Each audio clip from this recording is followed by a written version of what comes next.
اعوذ باللہ من الشیطان اللعین الرجیم بسم اللہ الرحمن الرحیم الحمد للہ رب العالمین الصلاة والسلام علی اشرف الانبیاء والمرسلین وعلى آلہ الطیبین الطاہرین المعصومین الذین اذهب اللہ عنہم الرجس وطہرہم تطہیرا اللہم صل علی محمد وآل محمد اللهم اخرجنا من الظلمات الوهم واكرمنا بنور الفهم اللهم افتح علينا ابواب رحمتك وانشر علينا خزائن علومك برحمتك يا ارحم الراحمين السلام على الحسين وعلى علي بن الحسين وعلى اولاد الحسين وعلى اصحاب الحسين۔ عزیزان محترم، تمام عزاداروں کی عزاداری کی قبولیت کے لیے خداوند منان کی بارگاہ میں دعاگو ہیں۔ دعاگو ہیں خداوند متعال تمام خطبہ کی خطابت کو، تمام ذاکرین کی ذاکری کو، تمام شعراء کی شاعری کو، تمام منقبت خانوں کی منقبت خوانی کو، تمام عزاداروں کی سینہ زنی کو، تمام بانیان مجالس عزا کی مجالس عزا کے انعقاد کو اپنی بارگاہ میں خداوند متعال قبول فرمائے۔ دعاگو ہیں خداوند متعال ہمیں اسی طرح ایام عزا میں حضرت سید الشہداء علیہ آلاف و تحیت بسنا کے قیام کے اغراض و مقاصد کو بیان کرنے، سننے اور تبلیغ کرنے، ترویج کرنے کی توفیق عطا فرمائے۔ عزیزان محترم، مرحوم ملا صدرہ رحمۃ اللہ علیہ کے آثار کا آپ کی خدمت میں تعارف کروا رہے تھے اور بیان ہوا کہ مرحوم صدر المتعلہین کی گراں قدر کتابوں میں سب سے اہم کتاب ان کی بے نظیر کتاب دائرۃ المعارف فلسفہ در واقع اسفار اربع ملا صدرہ رحمۃ اللہ علیہ ہے، جس کا ہم تعارف کروا چکے آپ کی خدمت میں۔ پھر یہ بیان ہوا کہ اس کتاب میں مرحوم صدرہ نے فلسفہ پڑھنے سے استغفار کی اور فلسفے کے بارے میں جو اپنی عمر انہوں نے ضائع کر دی اس پر انہوں نے اللہ کی بارگاہ میں استغفار کی۔ اس جملے کو اکثر لوگ دلیل قرار دیتے ہیں کہ فلسفہ پڑھنا اگر درست ہوتا تو مرحوم صدر المتعلہین کیوں فلسفہ پڑھنے کے بعد فلسفے پر استغفار کرتے۔ لہٰذا اس موضوع پر بھی آپ کے ساتھ گفتگو ہوئی اور پھر بیان ہوا کہ مرحوم صدرہ رحمۃ اللہ علیہ نے اس کتاب کو پڑھنے کی شرائط بیان کی ہیں۔ در واقع وہ شرائط اسی استغفار کے تسلسل کو بیان کرتی ہیں، یعنی در واقع مرحوم صدر المتعلہین اس کتاب اسفار کو پڑھنے یا دوسرے اپنے آثار کو پڑھنے سے پہلے تزکیہ نفس کی ترغیب دلاتے ہیں، یعنی اگر ایک طالب علم تزکیہ نفس نہیں کرتا، تقوی اختیار نہیں کرتا، پاکیزگی اختیار نہیں کرتا اور بغیر تزکیہ نفس کے فلسفہ پڑھتا ہے تو در واقع اس کا اپنی عمر کو تلف کرنے کے مترادف ہی قرار پائے گا۔ تمام زندگی کو ضائع کرنے کے بعد میں وہ خداوند متعال کی بارگاہ میں استغفار کرے گا۔ کیوں؟ چونکہ اس نے فلسفے سے وہ معارف اخذ نہیں کیے، وہ معارف حاصل نہیں کیے جو اسے حاصل کرنا چاہیے تھے، اور وہ معارف حاصل ہونے کے لیے شرط کیا ہے؟ انسان کا باتقویٰ ہونا، انسان کا باطہارت ہونا، انسان کا تزکیہ نفس شدہ ہونا، انسان کا اپنی قوہ خیال پر کنٹرول ہونا، یہ بہت ہی ضروری ہے۔ اور پھر صدرہ دوسری شرط جسے بیان کر رہے ہیں وہ یہ ہے کہ جاہل اور عوامانہ سوچ کے حامل صوفیوں سے دوری کی جائے، ان کے کلام سے دوری کی جائے اور متفلسفوں سے دوری اختیار کی جائے۔ ایسے افراد جو فلسفہ بافی کرتے ہیں، یعنی مغالطہ گری کرتے ہیں، یعنی ایسے خام خواہ کے جو ہے وہ صغرا کبرا بنا کر قیاس ترتیب دینے کی کوشش کرتے ہیں، خام خواہ کی ایک بحث بنانے کی کوشش کرتے ہیں اور بظاہر علمی رنگ و بو دینے کی کوشش کرتے ہیں، در واقع وہ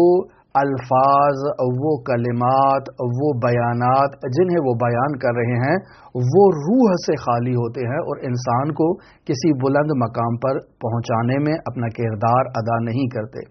پس در واقع جب تک ایک طالب علم فلسفہ پڑھنے سے پہلے تزکیہ نفس اختیار نہیں کرتا، در واقع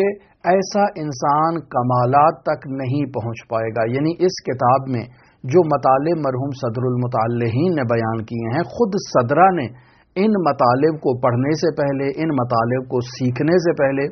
ان مطالب کو حاصل کرنے سے پہلے صدرہ نے انزوا اختیار کیا، صدرہ نے دوری اختیار کی، جاہل عوام سے، جاہل علماء سے دوری اختیار کی، تقوی اختیار کیا، تہذیب نفس اختیار کی۔ صدر المتعلہین نے ہر مطلب کے لیے جو ہے وہ تزکیہ کیا ہے، ہر مطلب کو حاصل کرنے کے لیے توسل کیا ہے۔ اب اگر کوئی شخص بغیر تزکیے کے ان نورانی معارف کو حاصل کرنے کی کوشش کرے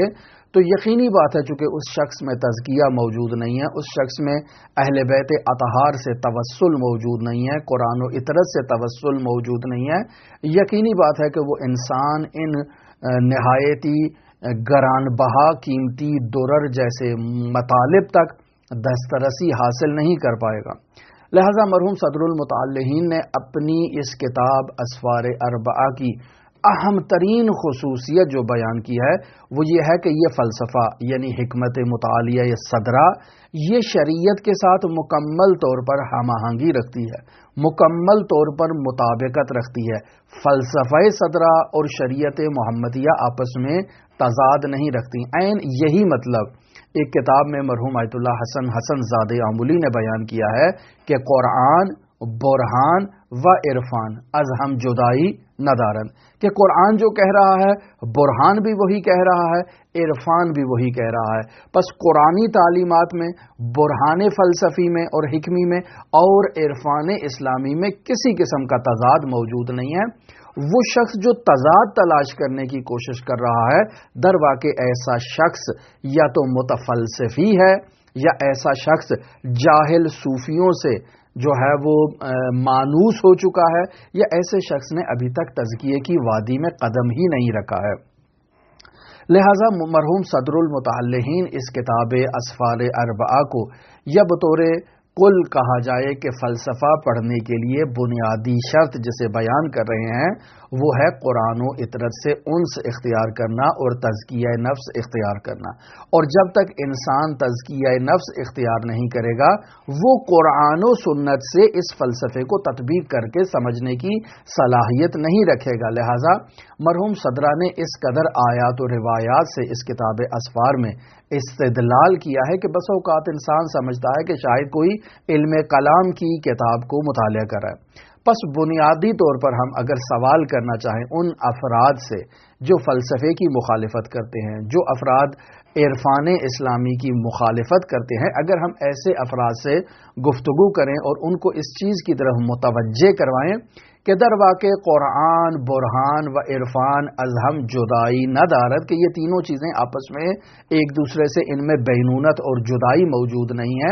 لہذا شہید مطہری کا وہ جملہ جو ہم آپ کی خدمت میں بیان کر چکے کہ ایک مرحوم صدرہ رحمۃ اللہ علیہ کی یہ حکمت مطالعہ ایک ایسے چوراہے کی مانند ہے کہ جہاں ٹھاٹھے مارتا ہوا سمندر تشکیل پاتا ہے، اور اس چوراہے میں ایک طرف سے جو ہے وہ فلسفہ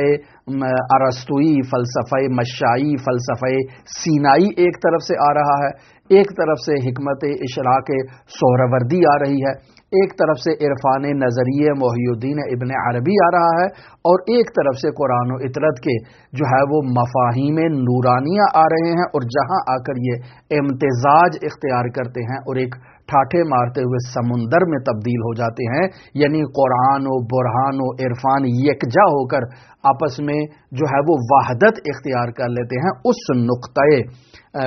وحدت کا نام حکمت مطالعہ ہے، اور اسے مرحوم صدرہ رحمۃ اللہ علیہ کے نظریات سے تعبیر کیا جا سکتا ہے۔ لہذا مرحوم صدرہ رحمۃ اللہ علیہ نے جو ہے وہ ان نقاط کی طرف اشارہ کیا ہے کہ اگر کوئی بلند مرتبے پر پہنچنا چاہتا ہے، کوئی بلند مقام حاصل کرنا چاہتا ہے، تو وہ آ کر دیکھے یہی وہ صدرہ کا فلسفہ ہے کہ جس کے ذریعے سے انسان بلند مقام حاصل کر سکتا ہے، چونکہ خود مرحوم صدر المتعلہین نے جو انزوا اختیار کیا، جو تزکیہ اختیار کیا، جو تخلیہ اختیار کیا، اور پھر اس تخلیہ کے بعد جو صدرہ کو تحلیہ ہوا، وہ در واقع وہ کمالات ہیں کہ جن کمالات پر مرحوم صدر المتعلہین فائز ہوئے۔ لہٰذا یہ تخلیہ اور تحلیہ کی اصطلاح باقاعدہ اخلاقیات میں بھی بیان کی جاتی ہے، عرفانیات میں بھی بیان کی جاتی ہے، اور در واقع یہ اصطلاح دینی ہے، یعنی انسان پہلے اپنے نفس سے دوری اختیار کرے، اپنے نفس کو انسان اس کی لگام کو اپنے ہاتھوں میں تھام لے، چونکہ اگر انسان اپنے نفس کی لگام کو ہاتھوں میں نہیں تھامے گا، اپنے نفس کو کنٹرول نہیں کرے گا، تو انسان کا نفس اسے برائی کی طرف ابھارتا ہے۔ آپ دیکھیں سورہ یوسف میں خداوند متعال نے حضرت یوسف کے قول کو نقل کیا ہے، آیت نمبر 53، کہ جہاں پر حضرت یوسف فرما رہے ہیں وما ابرئ نفسی، یعنی میں اپنی تعریف نہیں کر رہا ہوں، میں اپنے آپ کو بری الذمہ قرار نہیں دے رہا ہوں، میں آپ کو ہر قسم کے عیب سے، ہر قسم کے نقص سے خود کو یہ نہیں کہہ رہا ہوں کہ میں بری ہوں، میں جو ہے وہ اس سے منزہ ہوں۔ وما ابرئ نفسی، میں اپنے نفس کو بری قرار نہیں دیتا ہوں۔ ان النفس لامارۃ بالسوء، چونکہ نفس انسانی جو ہے وہ انسان کو برائی کی طرف ابھارتا ہے، دعوت دیتا ہے، الا ما رحم ربی، مگر جسے میرا پروردگار جس پر رحم کرتا ہے اس کا نفس اس کے اختیار میں ہوتا ہے۔ ان ربی غفور رحیم، چونکہ میرا رب، میرا پروردگار بہت بخشنے والا اور بہت ہی رحم کرنے والا ہے۔ پس بنیادی طور پر انسان کو اپنے نفس امارہ سے دوری اختیار کرنا ہے، بنیادی طور پر انسان کو اپنے خیال کی لگام کو اپنے ہاتھ میں تھامنا ہے۔ مرحوم امام خمینی رحمۃ اللہ علیہ اس بارے میں کیا خوب بیان کرتے ہیں کہ انسان کا خیال جس کی انسان کو حفاظت کرنا ہے کمالات تک پہنچنے کے لیے، یہ خیال ایک ایسے پرندے کی مانند ہے کہ جو پرندہ آپ نے دیکھا ہوگا کہ یہ چڑیا کبھی اس شاخ پر لٹکتی ہے، کبھی اس شاخ پر لٹکتی ہے، کبھی اس درخت پر چلی جاتی ہے۔ یہ در واقع انسان کے خیال کی ترجمانی کرتی ہے کہ انسان کا خیال بھی در واقع ایک ایسے ہی پرندے کی طرح ہے جو کبھی اس درخت پر، کبھی اس درخت پر، کبھی اس درخت کی ڈالی پر، کبھی اس درخت کی شاخ پر اسی طرح سے لٹکتا رہتا ہے، جھومتا رہتا ہے۔ پس شیطان اس قوہ خیال کے ذریعے سے انسان کو بدبختی کی طرف، انسان کو شقاوت کی طرف دعوت دیتا ہے۔ ایسے میں انسان کو اپنے اس خیال کی چڑیا کو پنجرے میں بند کرنا ہے، اس کی لگام کو اپنے ہاتھ میں تھامنا ہے اور فاسد خیالات پر کنٹرول کرنا ہے۔ اگر انسان اس چڑیا کو، اس خیال کو پنجرے میں بند نہیں کرے گا، اس کی لگام کو اپنے ہاتھوں میں نہیں تھامے گا، اپنے خیالات کو فاسد خیالات میں تبدیل ہونے سے نہیں روکے گا، انسان کمال کی بو بھی نہیں سونگھ سکتا۔ کمال تک پہنچنا تو دور کی بات ہے، بو بھی نہیں اس کو نصیب ہوگی۔ لہٰذا انسان کے لیے یہ ضروری ہے کہ وہ اپنی قوہ خیال کو کنٹرول میں لے کر آئے۔ بعض لوگ کہتے ہیں کہ خیالات پر کنٹرول کرنا ناممکنات میں سے ہے۔ نہیں عزیزان محترم، یہ ناممکنات میں سے نہیں ہے بلکہ ممکنات میں سے ہے۔ انسان مراقبے کے ذریعے سے اپنے خیال کو کنٹرول کر سکتا ہے، اور مراقبے کے متعلق اور خیال کو کنٹرول کرنے سے متعلق ہم تفصیلی گفتگو مختلف مقامات پر بیان کر چکے ہیں، بالخصوص وہ معرفت نفس کے دروس جو ہم نے بیان کیے ان میں بھی اس موضوع پر گفتگو ہو چکی ہے۔ پس انسان کو تخلیہ اختیار کرنا ہے، اپنے نفس امارہ کو کنٹرول میں لے کر آنا ہے، اپنے خیال کی لگام کو اپنے ہاتھوں میں تھامنا ہے، انسان کو عالم کثرت میں جو ہے وہ غرق ہونے سے خود کو محفوظ رکھنا ہے، عوام جہال سے خود کو محفوظ رکھنا ہے، بے خرد قسم کے جاہل، عالم نما جاہل افراد سے بھی انسان کو خود کو محفوظ رکھنا ہے۔ بس اوقات انسان دیکھ لیتا ہے، مرعوب ہو جاتا ہے کہ ایک انسان نے عمامہ پہن رکھا ہے، ایک انسان جو ہے وہ قم سے پڑھ کے آیا ہے، نجف سے پڑھ کے آیا ہے، اور انسان جو ہے وہ اس کی شخصیت اور اس کا جو وقت وہاں بتا کر آیا ہے، انسان اس سے مرعوب ہو جاتا ہے، متاثر ہو جاتا ہے، انسان جو ہے وہ اس کا فریفتہ ہو جاتا ہے۔ در واقع وہ شخص جو ہے وہ ایک عالم نما جاہل ہے، در واقع وہ حقیقت میں عالم نہیں ہے، چونکہ جس شخص نے خود اپنے نفس پر کنٹرول حاصل نہیں کیا، جس شخص نے خود اپنی تہذیب نفس نہیں کی ہے، جس نے خود اپنے خیال پر کنٹرول حاصل نہیں کیا ہے، ایسا انسان در واقع عوام کی ہدایت کرنے کے لیے کفایت نہیں کرتا ہے۔ ایسا انسان لوگوں کی ہدایت کرنے کی بجائے لوگوں کو گمراہیوں کی تاریکیوں میں دھکیل سکتا ہے۔ لہذا انسان کو ایسے جو ہے وہ افراد سے بھی دوری کرنا ہے جو بے خرد کے ہیں قسم کے ہیں، جو نادان قسم کے ہیں۔ آپ کو آج کل کے دور میں ایسے افراد وفور مقدار میں نظر آ جائیں گے جو آج کل کے دور میں بھی جو ہے وہ مظلوم کی حمایت کی مذمت کرتے ہیں، ظالم کی مذمت کرنے کی بھی مذمت کرتے ہیں کہ کیوں آپ ظالم کی مذمت کرتے ہیں۔ مثلا آج کل کے دور میں آپ دیکھیں، اگر کوئی شخص فلسطین کی حمایت کرتا ہے تو جو شخص بھی اسے فلسطین کی حمایت کرنے سے روکتا ہے، آپ جان لیں کہ یہ بے خرد قسم کا انسان ہے۔ اس سے دوری اختیار کرنا اس کے دین کی حفاظت کے لیے بہت ہی ضروری ہے۔ جو اسرائیل سے اس کی بیزاری اختیار کرنے اور اسرائیل کی مذمت کرنے سے آپ کو روکتا ہے، ایسا انسان بے خرد قسم کا انسان ہے، ولو وہ کسی بہت بڑے جو ہے وہ دینی لبادے کے اندر کیوں نہ آیا ہو، انسان کو اس جو ہے وہ شخص سے دوری اختیار کرنی چاہیے، چونکہ یہ وہ بنیادی اصول ہیں جو امیر المؤمنین علی ابن ابی طالب علیہ الاف الطیت وسلام اپنی اولاد کو دے کر گئے ہیں کہ کون للظالم خصما وللمظلوم عونا، کہ ظالم کے مد مقابل میں خصم ہو جاؤ، مظلوم کے لیے عون ہو جاؤ۔ آج کل کے دور میں اگر کوئی اس معیار کو تبدیل کرنا چاہتا ہے اور آپ سے کہتا ہے کہ نہیں آپ فلسطین کی حمایت نہ کریں، آپ اسرائیل کی مذمت نہ کریں، تو جان لیں اس نے معیار کو تبدیل کیا ہے۔ اب فرق نہیں کرتا ہے کہ یہ کہاں مذمت کی جا رہی ہے، کہاں حمایت کی جا رہی ہے، جہاں بھی ہو انسان اگر مجلس اعضاء میں بھی کرتا ہے تو اس میں کوئی حرج نہیں ہے، لیکن یہ الگ بات ہے کہ ہم کہتے ہیں کہ مجالس اعضاء میں ایسے کام نہ کیے جائیں۔ انسان کے پاس 24 گھنٹے کا وقت موجود ہے، 24 گھنٹوں میں انسان مختلف اوقات میں مختلف مقامات پر جب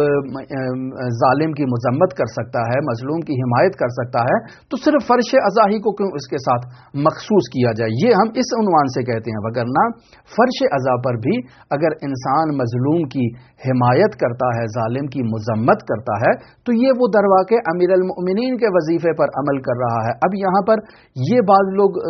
لوگوں کے ذہنوں میں یہ شیطان القاء کرتا ہے، شبہ ڈال دیتا ہے کہ وہ لوگ تو وہابی ہیں، وہ لوگ تو شیعہ نہیں ہیں، وہ لوگ تو پتہ نہیں کون سے آئین سے، کون سے مکتب سے تعلق رکھتے ہیں۔ عزیزان محترم، آپ ان کو دائرہ اسلام سے خارج کر دیں، آپ کہیں وہ مسلمان نہیں ہیں، یہودی ہیں، آپ یہ کہیں کہ وہ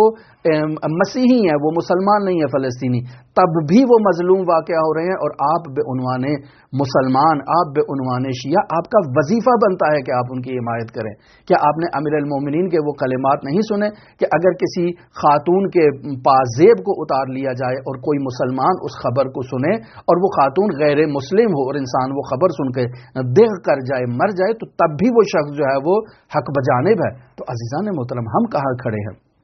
لہذا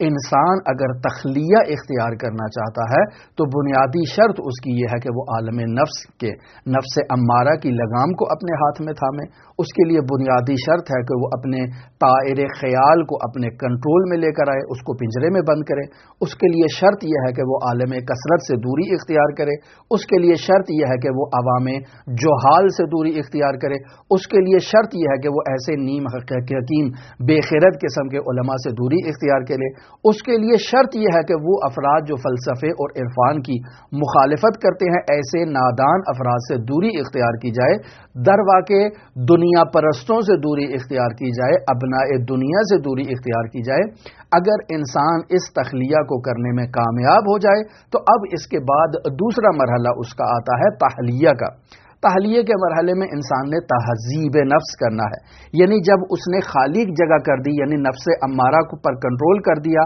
اپنے طائر خیال کو اس نے اپنے کنٹرول میں رکھ دیا، تو اس کے بعد نفس مطمئنہ کو نفس امارہ پر کنٹرول کرنے کے بعد اپنے نفس کو نفس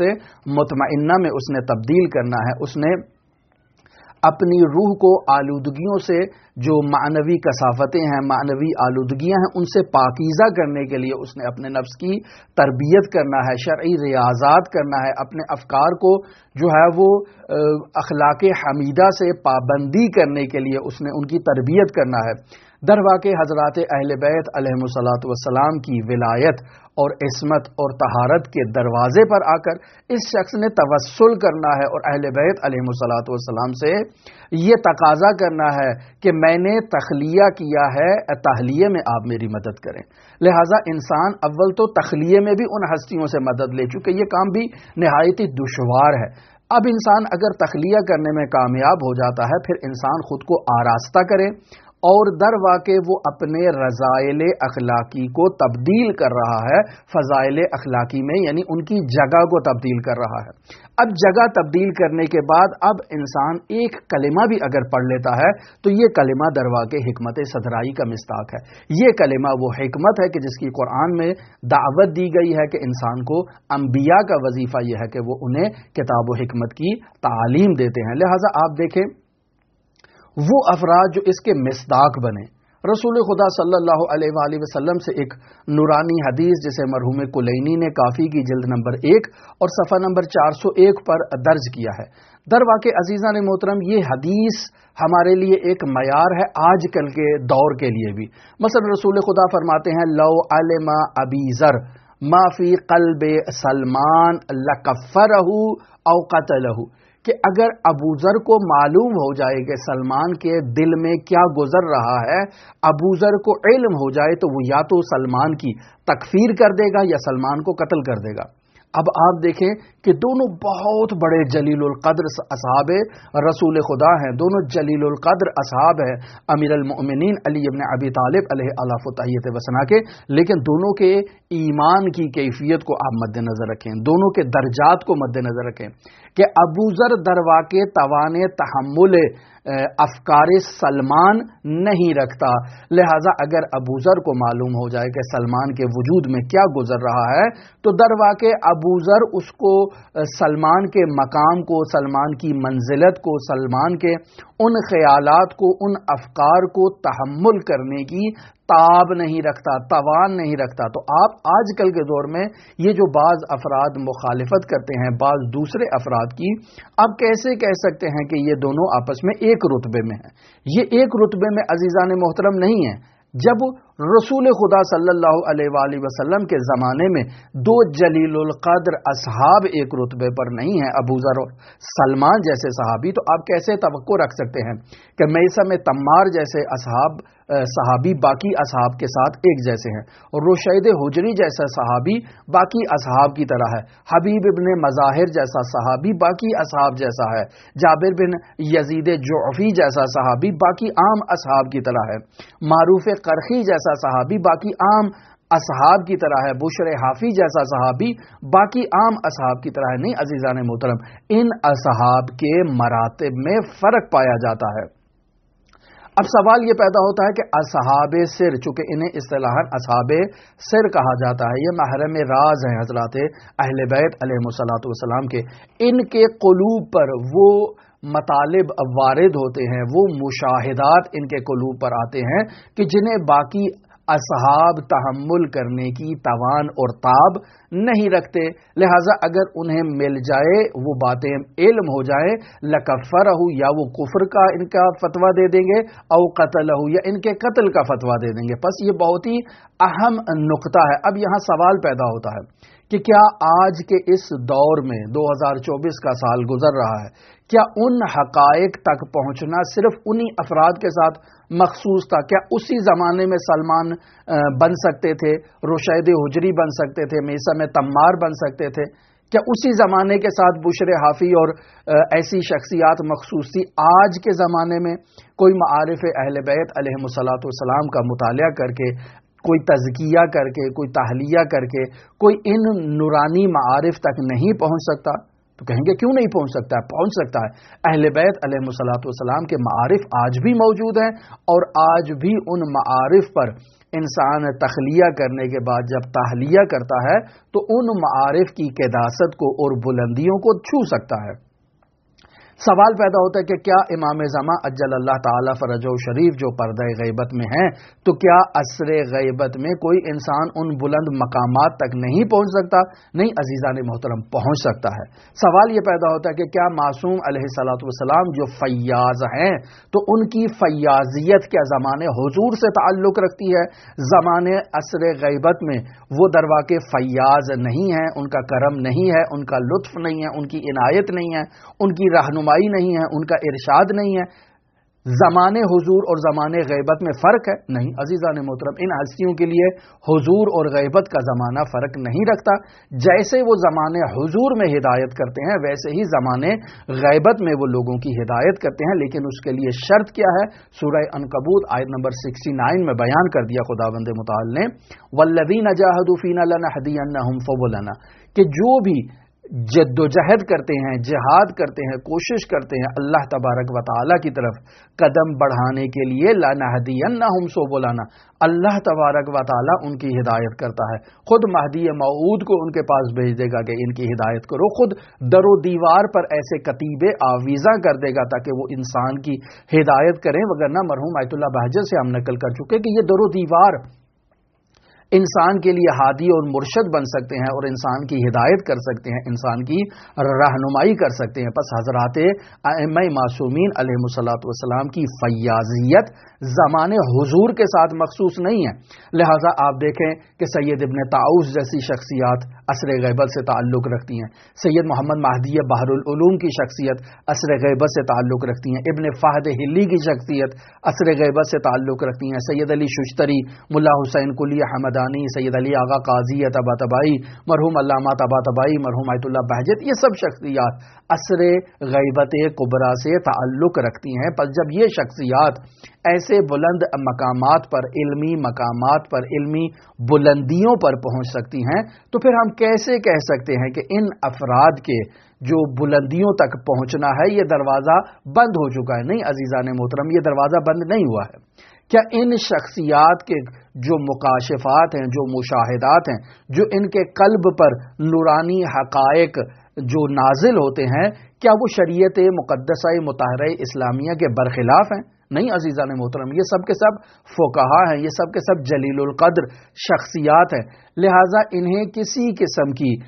سوال کیا جائے کہ کوئی صحیح معرفت اہل بیت علیہم الصلوۃ والسلام سے ان تک نہیں پہنچی ہے؟ نہیں عزیزان محترم، ان تک پہنچی ہے، منتہا ہماری معرفت جو ہے وہ ابو ذر تک بھی نہیں بلکہ ابو ذر سے بھی بہت ہی پست درجے کی معرفت ہے۔ اگر ہم ابو ذر کی معرفت بھی رکھتے تب بھی جا کر اگر ہمیں معلوم ہو جائے کہ سلمان کے دل میں کیا ہے، سلمان کے وجود میں کیا گزر رہا ہے، تو ہم بھی اگر ابو ذر کے مقام پر ہوں تو لکفرہ او قتلہ، تو یا ہم سلمان کے جو ہے وہ کفر کا فتویٰ دے دیں یا اس کو قتل کر دیں۔ ہم بھی اگر ایسے ہوں تو ہمارے لیے بھی ایک ایسا ہی کیفیت طاری ہوگی چہ برسد کے عصر غیبت میں یہ اختلاف افراد کے درمیان جو ہے وہ وجود میں آئے۔ لہٰذا ایک مجتہد جب استنباط کرتا ہے، جب تحقیقات کرتا ہے قرآن و سنت سے جو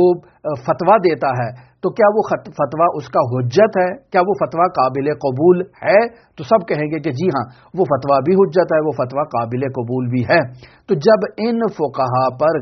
جو ایسے حقائق اہل بیت علیہم الصلوۃ والسلام کی طرف سے نازل ہوتے ہیں، تزکیہ نفس کرنے سے، طہارت کرنے سے، پاکیزگی اختیار کرنے سے سوال یہ پیدا ہوتا ہے کہ یہ مکاشفات حجت ہیں یا حجت نہیں ہیں؟ تو ہم کہیں گے کیوں نہیں، یہ مکاشفات بھی حجت ہے۔ اگرچہ یہ کہا جا سکتا ہے کہ ہر مکاشفہ حجت نہیں ہے، ہر قلب پر وارد ہونے والی چیز حجت نہیں ہوتی ہے، لیکن اسے مستند کرنے کی ضرورت ہے۔ پس وہ مکاشفات، وہ واردات قلبیہ جو وحی کے ساتھ منطبق ہوتے ہیں، یقیناً وہ حجت ہیں اور قابل اعتماد ہیں۔ سوال انہیں کیسے سمجھا جائے؟ مرحوم صدرہ رحمۃ اللہ علیہ نے بیان کر دیا کہ پہلے تخلیے کی ضرورت ہے، بعد میں تحلیے کی ضرورت ہے۔ لہٰذا اگر اسفار پڑھنا ہے تو پہلے جاؤ تزکیہ نفس کر کے آؤ، اپنے نفس کو جو ہے وہ نفس امارہ پر کنٹرول کرو، اپنے طائر خیال کو پنجرے میں قید کرو، عالم کثرت سے دوری اختیار کرو، جو حال سے دوری اختیار کرو، اپنائے دنیا سے دوری اختیار کرو،